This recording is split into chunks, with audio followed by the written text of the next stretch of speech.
Mothers and fathers, husbands and wives, sisters and brothers, friends for life, won't live in the past. All I wanna do now is making it last.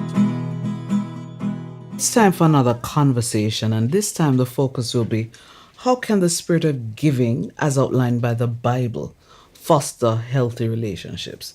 And who better to talk to about such a topic than one who would be trained and who has studied widely this area. So we're going to be speaking with Pastor Obed Babb. Welcome. Thank you. Thank you very much, Noreen, and welcome to all your listeners. Oh, let me put this in because I actually like his wife. He's a husband also. Okay, so thank you. Yeah. Obed, how can the spirit of giving, as outlined by the Bible, foster healthy relationships? Giving is an intrinsic part of human experience and reality. Okay. It is quite unnatural for us not to give. And so if you take the time to observe children, even those who have not yet reached the state of image permanence in their physical development, they would always want to be giving something, always sharing, because that's a part of our reality. And because it is a part of our reality, not sharing will have adverse effects. Naturally, it's like breathing is a part of your experience. If you stop breathing, then your challenges. You'll expire. The thing with giving is that your expiration is prolonged. You said it's natural to give. How then do we account for people being so selfish to each other, though? That's learned towards each behavior. other? Learned behavior. Let's consider, I'm hoping that your viewers would have looked at the movie The Matrix. Okay. Well, not really the movie, the documentary. Okay. Everyone has a program that was determined by their nurture and nature. So during that nurture period, they may have inherited some selfishness because that's who their parents were, and that's the trait that they had developed over the years. And they may have been taught, maybe by actions, to be selfish. So like during this season, children are taught selfishness when they give away broken toys. They are taught to care less when they give away old clothes, which is not really sharing. That is disposal. If you're giving away the things you don't want, you are not really sharing. You are disposing and giving refuge to someone who may have use for it. You're actually dumping. And call it spring cleaning. It's really dumping. It's interesting that you mentioned it because this is the season, as they would say, for giving. So you said it's natural to give. What are some of the other, principles then in terms of biblical principles in regards to giving? Okay, the Bible outlines in Acts chapter 20, verse 35, that Jesus taught his disciples that it is more blessed to give than to receive. And so the real blessing is in the giving, not in the receiving. Okay. And note that it is more blessed, which emphasizes the state of the person. It is the blessed person who gives. That is why when they give, they become more blessed. And so we should endeavor to give more so that our state of being, that is the state of being blessed, not necessarily the state of receiving a blessing, because there's a qualitative difference in receiving a blessing and being blessed. And so that state of being blessed can be perpetually maintained as long as we are in existence. Okay. Give us that slight distinction, because I know somebody listening to this and saying, here he is getting all theological and philosophical on me. But be a little bit practical, but make that distinction for me that you alluded to just now. Okay, so someone gives you a meal. Okay. And that might be considered a blessing. But that meal and its benefits is short term. Yes. But when you are blessed, no one can take that from you. That's a permanent state of existence. And so blessed is the man that walketh not in the counsel of the ungodly. As long as he doesn't walk in the counsel of the ungodly, he maintains perpetually that state of being blessed. Blessed are the pure in heart, for they shall see God. He will understand the things about God, seeing there in a figurative sense. He will see the things about God because he's in a state of being blessed. Yeah. Give us some more principles. Okay, so I'll use an example. Most persons have at some point heard about John D. Rockefeller Sr. Okay. But when he was 53, he was diagnosed with an illness that caused him to only be eating crackers. And so he realized that he was about to die. For the matter of fact, the doctors had only given him up to the age of 54 to live. Knowing that he can't take this money with him, and by that time he had $1 billion. This is in 1890. $1 billion then would probably be somewhere around $330 billion now. Today. Which is richer than Jeff Bezos. He's only 115 billion. Well, 155, sorry, 155 billion. And John D decided he was going to give away the money since he can't carry it with him when he dies. And so he began opening universities, giving to charity, opened the Rockefeller Foundation, and he began giving the money away. He died at age 97. The only thing that he had done differently was instead of hoarding the money, he began sharing his wealth. And it has been a blessing to humanity because of what he has done. And he, in turn, did not die at 54, as the doctors had said. He lived 45 years longer. How then make this connection to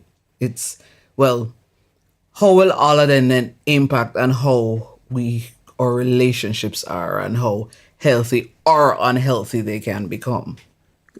As we share with individuals, we foster relationships because we begin to identify at first and then move secondly to empathizing, because in sharing there is a mutual kind of unsolicited or unspoken kind of interaction where the look in the eyes of the receiver, you just can't put words to it. Language is limited to describe it.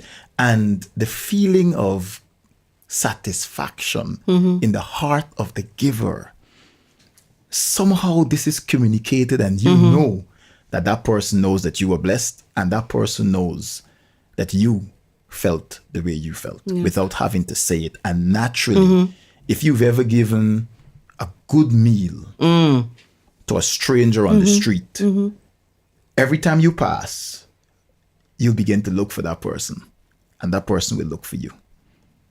And that's your friend. True. But you don't know each other's names. Yeah. All that happened is that you shared something, and you did it in a manner that others didn't. You doesn't push a $50 or look this or and it made a world of difference. And so relationships of all levels, they say that you can give without loving, but you can't love without giving.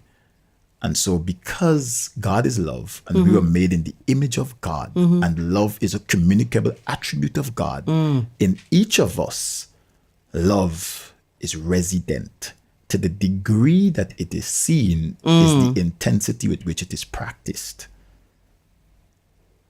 And that naturally builds relationships. If I love you, I'll talk to you.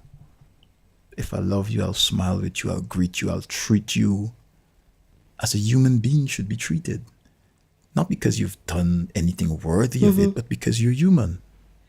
Obed, if somebody's listening and saying, Obed, I might not necessarily believe in the God that you serve, what then would be your response to them in terms of fostering this whole spirit of giving and then having a positive impact on relationships? Well, you don't have to believe in God to know that giving fosters relationships. And that's why giving is a universal activity. Hindus give, Muslims, they take what is called zakat, a kind of alms so they can take care of the less fortunate in their communities. Christians have a lot of charitable programs and projects. And so giving transcends religion. And so you do not have to be religious. For the matter of fact, countries that have the highest levels of non-religious affiliates are some of the major givers. Because whether you are religious or not, you are human.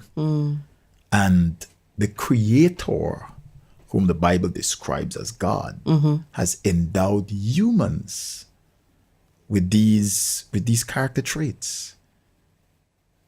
So you don't have to be a Christian. All you have to be is human. And it's already in you because you are not made in the image of mankind. You're made in the image of God. Are there any additional principles you want to share with us before we wrap up this conversation? Well, we want to look at 2 Corinthians chapter 9, verse 7, which says that we should not give reluctantly or under compulsion because God loves a cheerful giver. You must give and be happy that you're giving, and give of your best. So we want to challenge someone to give in accordance with this 2 Corinthians 9:7 principle. Give a brand new pair of leather shoes. That's right. Nice Oxford, one that you would have loved to receive Give it as away. a gift. Give that same one away and give it being cheerful, not sad. Oh man, I could have done something with that shoe. No. Because God loves a cheerful giver. And the capacity to give is an indication that you have been blessed beyond what you need. God has only promised to supply your needs. And basic studies have told us that we have more than what we need. Far more, as much as 85%. Also, Johns Hopkins University and Tennessee University, they did a study and found that charitable givers, they experience reduced rates of stress. So at this time of the year, there's a lot of stress. Persons can't even decide what color they'll paint their homes in, or what kind of gifts they will get, or what it's really a stressful time. But if you practice giving, you're reducing that stress exponentially, and that may be something you'd want to be a part of. So it's a reciprocal benefit.